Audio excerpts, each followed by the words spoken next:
kritikal ang kalagayan ni Pope Francis. Si Pope Francis ay nananatiling kritikal at sinasabing may problema sa bato. Ito ay ayon sa Vatican. Ngunit hindi naman nagpapakita ng anumang karagdagang mga krisis sa paghinga si Pope Francis. Sinabi rin ito ng Vatican sa isang pahayag nito noong linggo. Ayon pa sa Vatican, si Pope Francis ay tumatanggap pa rin ng high flow oxygen therapy at sumasailalim sa pagsasali ng dugo.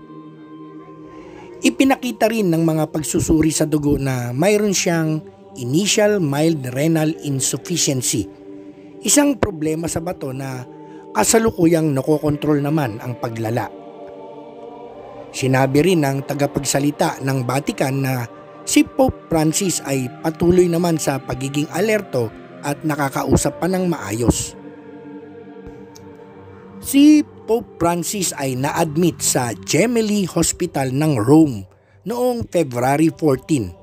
Ito ay matapos makaranas siya ng kahirapan sa paghinga sa loob ng ilang araw, kung saan siya ay una ng ginamot para sa kanyang sakit na bronchitis bago na diagnose na meron pala siyang pneumonia sa parehong baga niya. At noong linggo, ang thrombocytopenia ng Pope ay nasa maayos ng kalagayan ayon sa Vatican. Ang thrombocytopenia ay isang kondisyon na nangyayari kapag ang bilang ng platelet sa dugo ay masyadong mababa. At noong umaga naman, ang Santo Papa na si Pope Francis ay lumahok sa banal na misa kasama ang mga nag-aalaga sa kanya sa mga araw na yun. Ang Vatican ay hindi naman nag-alok ng iba pang pahayag dahil sa pagiging komplikado daw ng klinikal na larawan ng Pope Francis.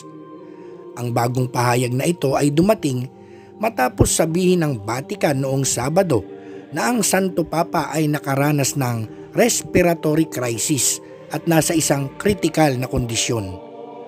Noong umaga ng linggo, naglabas naman ng pahayag ang Santo Papa na humihiling sa mga Katoliko na ipagdasal siya matapos na hindi niya maihatid ng personal ang tradisyonal na panalangin Angelus ng 2 linggo. Si Pope Francis ay partikular na madaling kapitan sa pulmonya, isang impeksyon sa baga na maaaring sanhi ng bakterya, mga virus o fungi.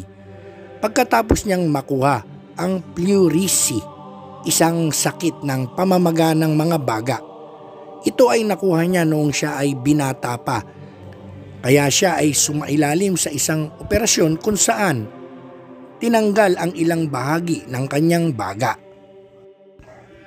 Si Pope Francis na kasalukuyang pinuno ng simbahang Romano-Katoliko ay maraming beses nang na-admit sa ospital sa loob ng kanyang 12 taong panunungkulan, kabilang ang pagpapagamot para sa bronchitis sa parehong ospital noong Marso 2023. Mula sa bansa ng Argentina, si Pope Francis ang unang Latin American at unang Jesuita na namuno sa simbahang Romano Katoliko.